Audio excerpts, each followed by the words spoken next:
7 জানুয়ারির ভোটে চক্রান্তের জবাব দেওয়ার আহ্বান শেখ হাসিনার, ষড়যন্ত্রকারীদের শাস্তি পেতেই হবে।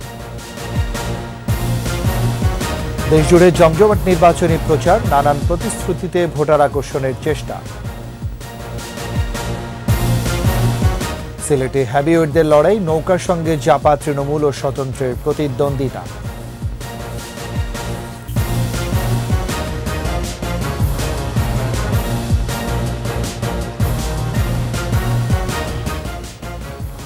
শুনছিলেন ফার্স্ট সিকিউরিটি ইসলামী ব্যাংক লিমিটেড সংবাদ শিরোনাম। সবাইকে আমন্ত্রণ জানাচ্ছি 21-এর দেশের সংবাদের সাথে আছে আমি রাজীব জামান। আর দর্শক, 21-এ টেলিভিশনের সংবাদ একই সাথে সরাসরি দেখতে পাবেন আমাদের ফেসবুক পেজ www.facebook.com/2124 অনলাইনে। নির্বাচন বানচাল চক্রান্তের জবাব 7 জানুয়ারি ভোটের মাধ্যমে দেওয়া হবে বলে জানিয়েছেন আওয়ামী লীগ সভাপতি ও প্রধানমন্ত্রী শেখ হাসিনা। প্রয়োজনে লন্ডন থেকে দুর্বৃত্তায়নের হুকুমদাতা তারেক রহমানকে দেশে ফিরিয়ে এনে শাস্তি দেওয়ার কথা বলেন সরকার প্রধান। নতুন ভোটারদের নৌকায় ভোট দেওয়ার আহ্বান জানিয়ে আগামী দিনে দেশে কোনো ভূমিহীন মানুষ থাকবে না বলে আশাবাদ জানান বঙ্গবন্ধু কন্যা। গোপালগঞ্জের টুঙ্গিপাড়া ও কোটালীপাড়ায় নির্বাচনী জনসভায় যোগ দিয়ে এসব কথা বলেন আওয়ামী লীগ সভাপতি শেখ হাসিনা। বিস্তারিত জানাচ্ছেন শাকার আরজু। নিজের পিতৃভূমি ও জন্মস্থানে বঙ্গবন্ধু কন্যার নির্বাচনী জনসভা, আবেগ আর ভালোবাসার উচ্ছ্বাসে মাতোয়ারা হয়ে যোগ দেন আওয়ামী লীগের নেতাকর্মী, সমর্থক সহ সাধারণ মানুষ। বর্ণিল সাজ আর হাতে লাল সবুজের পতাকা নিয়ে সবাই হাজির হন টুঙ্গিপাড়ায় শেখ মুজিবুর রহমান সরকারি কলেজ মাঠে। ছোট বোন শেখ রেহানাকে নিয়ে নৌকার আদলে তৈরি বিশাল মঞ্চে আসেন আওয়ামী লীগ সভাপতি শেখ হাসিনা। জাতীয় পতাকা হাতে গোপালগঞ্জবাসীকে বিজয় চিহ্ন দেখান বঙ্গবন্ধুর দুই কন্যা। বক্তৃতায় নির্বাচন বানচালে চক্রান্ত এবং বিএনপি জামাতের ভূমিকা তুলে ধরে 7 জানুয়ারিতে জবাব দেওয়া হবে বলে জানান প্রধানমন্ত্রী। নির্বাচনটা খুব শান্তিপূর্ণভাবে হতে হবে। এই নির্বাচনের যাতে না হয় তার যে চক্রান্ত, সেই চক্রান্তের সমুচিত জবাব 7 জানুয়ারি নির্বাচনের মধ্য দিয়ে আমরা দেব, যে বাংলাদেশের মানুষের ভাগ্য নিয়ে আর কেউ ছিনিমিনি খেলতে পারবে না। লন্ডন থেকে হুকুম দিয়ে মানুষ পুড়িয়ে আর দুর্বৃত্তায়ন চলবে না বলেও হুঁশিয়ারি দেন বঙ্গবন্ধু কন্যা। প্যালেস্টাইন, তাদের উপরে যে আক্রমণ ইসরায়েল দ্বারা, মা শিশুকে হত্যা করছে, হাসপাতালে তারা বোমা মারছে, ঠিক একই কাজ করছে তারেক জিয়া। হুকুম দিচ্ছে, অ্যাম্বুলেন্সে রুগী যায়, তার উপরে হামলা, সাংবাদিকের উপরে হামলা, পুলিশের উপর হামলা, পিটিয়ে পুলিশকে হত্যা করা, সেই একই ঘটনা তারা ঘটাচ্ছে। বাংলাদেশে এই সমস্ত দুর্বৃত্তায়ন চলবে না। আল্লাহ যদি দিন দেয়, আগামী নির্বাচনে জয়ী হয়ে আসতে পারলে ওই লন্ডনে বসে হুকুম দেবে আর আমার দেশের মানুষের ক্ষতি করবে আর দেশের মানুষকে মারবে, সেটা হতে পারবে না। দরকার হলে ওটাকে ওখান থেকে ধরে এনে এটাকে শাস্তি দেওয়া হবে। এরপর নিজ নির্বাচনী এলাকায় কোটালীপাড়ায় শেখ লুৎফুর রহমান আদর্শ সরকারি কলেজ মাঠে জনসভায় যোগ দেন আওয়ামী লীগ সভাপতি শেখ হাসিনা। নির্বাচন নিয়ে চক্রান্তকারীদের শাস্তি পেতে হবে উল্লেখ করে শেখ হাসিনা বলেন, আন্তর্জাতিক পর্যায় থেকে কেউ নাক গলাতে আসলে মেনে নেওয়া হবে না। আন্তর্জাতিক পর্যায়ে কেউ যদি নাক গলাতে আসে, আমরা সেটা মেনে নেব না। বাংলাদেশ মানে নাই, মুক্তিযুদ্ধের সময় পারে নাই। মুক্তিযুদ্ধের বিজয় আমরা অর্জন করেছি, আজকে অর্থনৈতিক উন্নয়নের বিজয়, সেটাও আমরা ইনশাল্লাহ অর্জন করে তাদের দেখাবো যে আমরা পারি। জনসভায় নতুন ভোটারদের নৌকায় ভোট দেওয়ার আহ্বান জানিয়ে বঙ্গবন্ধু কন্যা বলেন, আগামী দিনে দেশে কোনো ভূমিহীন থাকবে না। আজকে আমি আপনাদের কাছে এসেছি প্রার্থী হিসেবে। শাকিরা আরজু, 21 টেলিভিশন। এদিকে বিকেলে মাদারীপুরে জনসভায় আওয়ামী লীগ সভাপতি প্রধানমন্ত্রী শেখ হাসিনা বলেছেন, জামায়াত বিএনপি সন্ত্রাসী ও খুনির দল, ওদের এই দেশে রাজনীতি করার কোনো সুযোগ নেই। নির্বাচন নিয়ে বিদেশি সহ একটি মহল যে ছিনিমিনি খেলতে চায় তা হতে দেওয়া হবে না বলে স্পষ্ট জানিয়েছেন শেখ হাসিনা। মাদারীপুর থেকে আরো জানাচ্ছেন প্রণব চক্রবর্তী, ক্যামেরায় ছিলেন তপু শাহিন মিয়া। প্রথমবার মাদারীপুরের কালকিনি আসলেন আওয়ামী লীগ সভাপতি শেখ হাসিনা। একই সাথে বঙ্গবন্ধুর ছোট কন্যা শেখ রেহানার আগমনে লাখো জনতার উষ্ণ অভ্যর্থনা। দুপুরের পর শেখ হাসিনা জনসভায় যোগ দেওয়ার আগেই কালকিনির সৈয়দ আবুল হোসেন কলেজের মাঠ পরিণত হয় জনসমুদ্রে। আমাদের মর্যাদা। নেতাকর্মীদের উদ্দেশ্যে বক্তব্যে আওয়ামী লীগ সভাপতি শেখ হাসিনা তুলে ধরেন পদ্মা সেতুর কারণে মাদারীপুর সহ আশপাশের জেলার বদলে যাওয়ার চিত্র। পুরো একটা বছরই বাংলাদেশের কোনো ফসল ফলে নাই, এক ফোঁটা খাদ্য গোলায় ছিল না, পাকিস্তানিরা যেটুকু ছিল পুড়িয়ে শেষ করে দিয়ে যায়। আওয়ামী লীগ প্রধান বলেন, দেশের জন্য এই দলের প্রতিটি পদক্ষেপই গণমুখী, আর বিএনপি জামাত সন্ত্রাসী খুনির দল, এরা কখনো বাংলার মানুষের উন্নয়ন করতে পারে না। নির্বাচন নিয়ে দেশি বিদেশি চক্রান্তের বিষয়ে আবারও দেশবাসীকে সতর্ক করেন বঙ্গবন্ধু কন্যা। মাদারীপুরের 3 আসনে আওয়ামী লীগের 3 প্রার্থী হেভিওয়েট। নৌকার সমর্থনে তাদের পাশে থাকতে মাদারীপুরবাসীর প্রতি আহ্বান জানান শেখ হাসিনা। আর বিশেষ করে কালকিনি আজকে আপনাদের সামনে হাজির হয়েছি। প্রণব চক্রবর্তী, 21 টেলিভিশন, কালকিনি, মাদারীপুর। সময় গড়ানোর সাথে সাথে সারা দেশে সকাল থেকে রাত পর্যন্ত বিরামহীন প্রচার চালাচ্ছেন প্রার্থীরা। মাইকিং, লিফলেট বিতরণ, উঠান বৈঠক আর পথসভায় সরগরম হাটবাজার। প্রতিদ্বন্দ্বী সব প্রার্থী ভোটারদের মন জয়ে ব্যস্ত, দিচ্ছেন উন্নয়নের নানান প্রতিশ্রুতিও। প্রতিনিধিদের সহায়তায় রিপোর্ট করছেন মাসুম আলিসা। ভোরে মাগুরা শহরের কলেজপাড়ায় উঠান বৈঠকের মধ্য দিয়ে দিন শুরু করেছেন নৌকার প্রার্থী বিশ্বসেরা অলরাউন্ডার সাকিব আল হাসান। শহরের কলেজপাড়াবাসীর আয়োজনে সবার কাছে ভোট চান তিনি। আমি চাই আপনাদেরকে নিয়ে মাগুরার যত উন্নয়ন সম্ভব করা। নড়াইল 2 আসনে নৌকার মাশরাফি বিন মুর্তুজা প্রতিনিয়ত পথসভা সহ গণসংযোগ চালিয়ে যাচ্ছেন। নেতাকর্মী ও সমর্থকদের নিয়ে সকাল থেকে রাত অবধি গণসংযোগ করছেন তিনি। ফেনী 2 সদর আসনে নৌকার প্রার্থী নিজামুদ্দিন হাজারী সকালে ফাজিলপুর ইউনিয়নের বিভিন্ন স্থানে নির্বাচনী গণসংযোগ ও পথসভায় প্রচার অভিযান শুরু করেছেন। একই আসনে লাঙ্গলের প্রার্থী খন্দকার নজরুল ইসলাম, স্বতন্ত্র প্রার্থী হাজী রহিমুল্লাহ, একে আজাদ নির্বাচনী এলাকার বিভিন্ন স্থানে গণসংযোগ করেন। ফেনী 1 আসনে নৌকা প্রতীকের প্রার্থী আলাউদ্দিন আহমেদ চৌধুরী নাসিম ও লাঙ্গল প্রতীকের প্রার্থী শাহরিয়ার ইকবাল বিভিন্ন স্থানে গণসংযোগ করেন। সিরাজগঞ্জ 5 আসনে 6 প্রার্থীর প্রচারণা এখন তুঙ্গে। স্বতন্ত্র প্রার্থী সাবেক মন্ত্রী আব্দুল লতিফ বিশ্বাস বেলকুচির শেরনগরে নির্বাচনী সভা করেন। জাতীয় পার্টির প্রার্থী ফজলুল হক ভনু এনায়েতপুর, বেলকুচি ও চৌহালিতে গণসংযোগ করেছেন।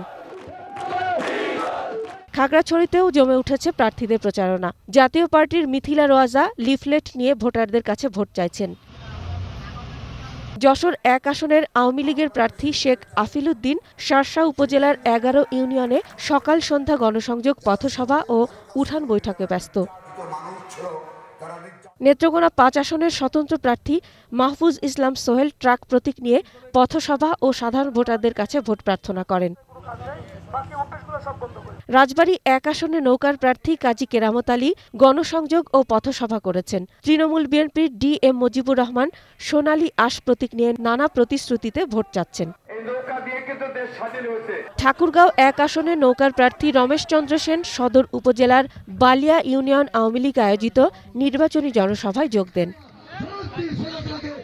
মাসুম আলিসা, 21 টেলিভিশন। এবারে আলোক হেলথ কেয়ার অ্যান্ড হাসপাতাল ভোটের খবর।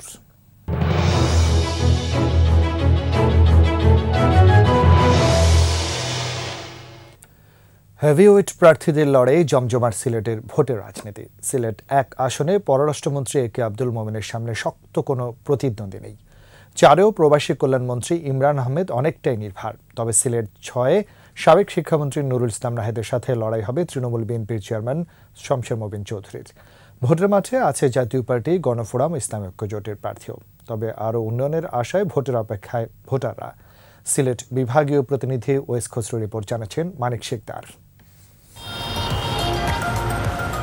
সুরমাপাড়ের জেলা সিলেট। চা বাগান আর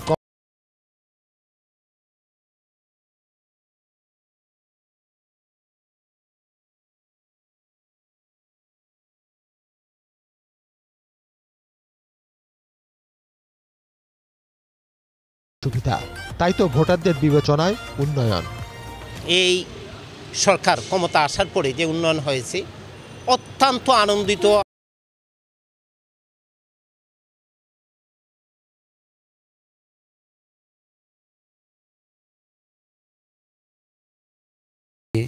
শৃঙ্খলায় নির্বাচন হইতো, আমরা এটাই বিশেষ করে আশা করি। নতুন ভোটার হিসেবে আমি যোগ্য প্রার্থীকে ভোট দিতে চাই। জনগণ যাতে আজ এখন যেভাবে তাদের পাশে যেতে পারছে তেমন যেন ভবিষ্যতেও নির্বাচিত হওয়ার পরে যেতে পারে। মানুষ তো এখন আগুন চায় না, সন্ত্রাস চায় না, মানুষ সুবিধা চায়। চা বাগান থেকে শতভাগ ভোট কালেকশন করার চেষ্টা আমরা।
এখানে উন্নয়ন প্রকল্পর অনেক কিন্তু স্কোপ আছে, সেই স্কোপগুলি আমরা কিন্তু ইউটিলাইজ করতে পারবো।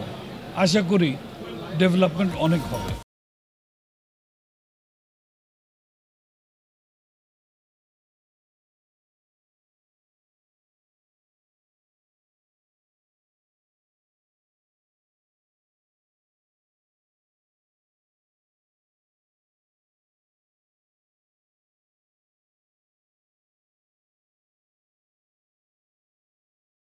তখন দাঁড়িয়ে আছে, তাই না, অপেক্ষা করছে। এবার দেখেন নির্বাচনে সারা পড়েছে একটা। ভোটের দিন উৎসব মুখর করতে ভোটারদের কেন্দ্রে আনতে কাজ করছেন আওয়ামী লীগ নেতারা। জাতীয় পার্টি, বিএনএফ, স্বতন্ত্র তারা নির্বাচন করছে, কিন্তু আমরা আমাদের পার্টির পক্ষে, দলের পক্ষে, নৌকার পক্ষে আমরা।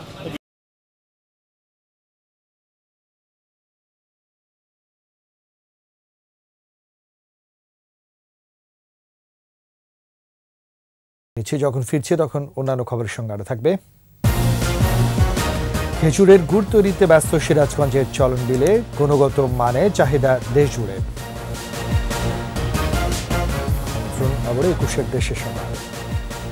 খেজুরের গুড় তৈরিতে ব্যস্ত সময় পার করছেন সিরাজগঞ্জের চলনবিল এলাকার গাছিরা।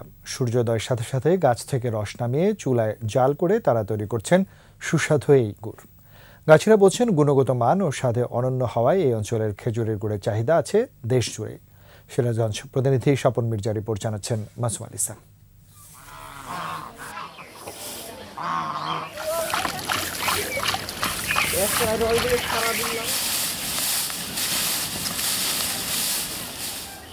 সিরাজগঞ্জের চলনবিল এলাকার তারাস ও রায়গঞ্জে খেজুর রস জাল দিয়ে তৈরি হচ্ছে গুড়।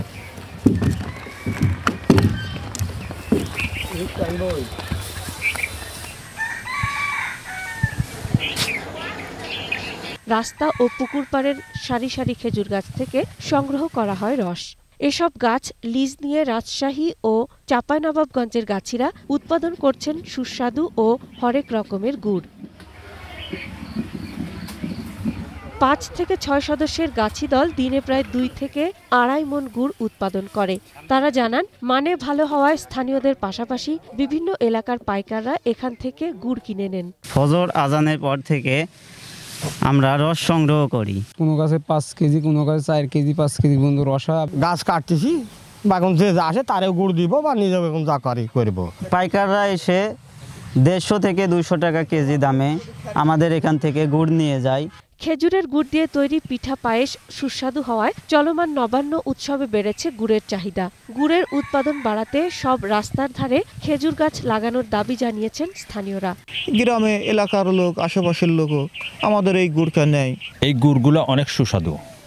এগুলো দিয়ে পিঠা তৈরি করা হয়, ভাপা পিঠা, চিতই পিঠা।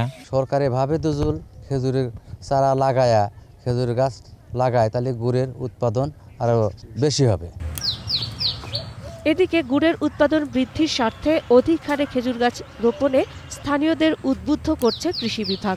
পাশাপাশি ছোট গাছ থেকে রস সংগ্রহ না করার পরামর্শ কর্মকর্তাদের। যেখানে গাছ বাঁধা হয় সেই জায়গাটাকে নেট দিয়ে ঢেকে দেওয়ার জন্য এবং সেই সাথে কাঁচা রস যাতে কেউ না খায় সেই জন্য, এবং রাস্তার উভয় পাশে যাতে বেশি বেশি করে খেজুর গাছ লাগানো হয়। খেজুর রস ও গুড় আবহমান বাংলার ঐতিহ্য ও সংস্কৃতির অংশ।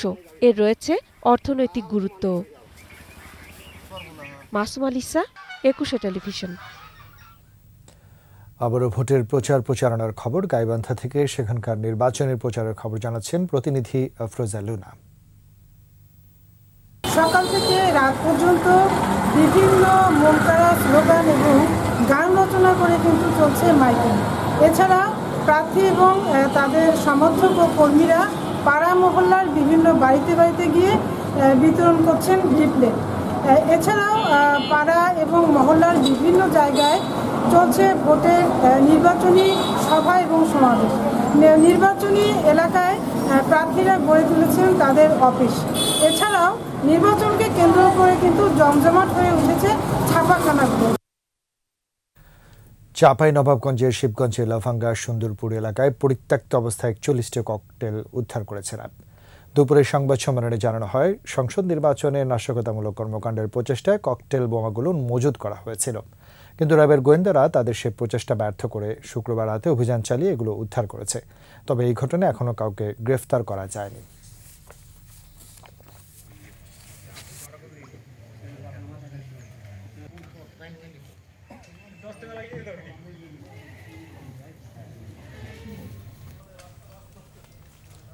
এবারে চট্টগ্রাম সংবাদ।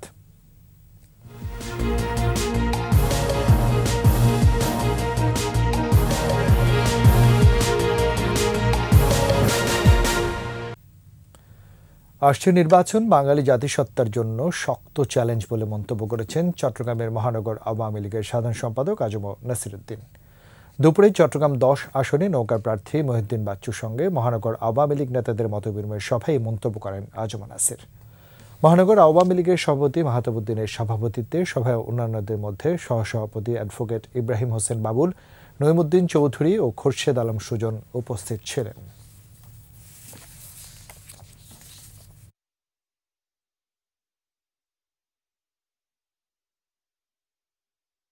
নির্বাচনের দিন নাশকতা বা অনভিপ্রেত ঘটনা প্রতিহতে দায়িত্বপ্রাপ্ত ম্যাজিস্ট্রেটদের নেতৃত্বে কঠোর অবস্থানে থাকবে বিজিবি, জানালেন মহাপরিচালক major general AK Nazmul Hasan. সকালে চট্টগ্রামের GC কনভেনশন সেন্টারের সাংবাদিকদের বিজিবি প্রধান বলেন, ভোটকেন্দ্রে ভোটাররা যাতে নির্বিঘ্নে গিয়ে ভোটাধিকার প্রয়োগ করতে পারে তা নিশ্চিতে তৎপর থাকবেন বিজিবি সদস্যরা। ডগ স্কোয়াড মোতায়েনের পাশাপাশি আইনশৃঙ্খলার অবনতি হলে ব্যবস্থা নেওয়া হবে বলেও জানান বিজিবি মহাপরিচালক।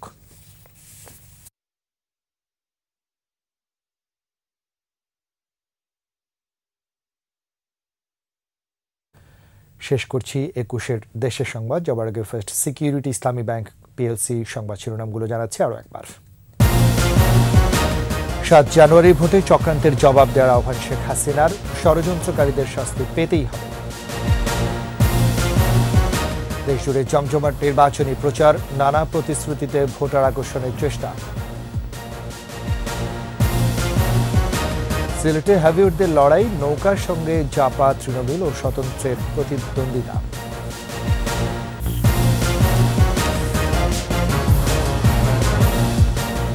সবশেষ খবর জানতে ডায়াল করুন 2021 নম্বরে, আর ভিজিট করুন ekushe.com ওয়েবসাইট। এছাড়া ফেসবুকে ভিজিট করতে পারেন facebook.com/ekushe24 অনলাইনে। এতক্ষণ সাথে থাকার জন্য ধন্যবাদ। পরের সংবাদ সন্ধ্যা 7টায় দেখার আমন্ত্রণ রইল। 21-এর সাথে থাকুন।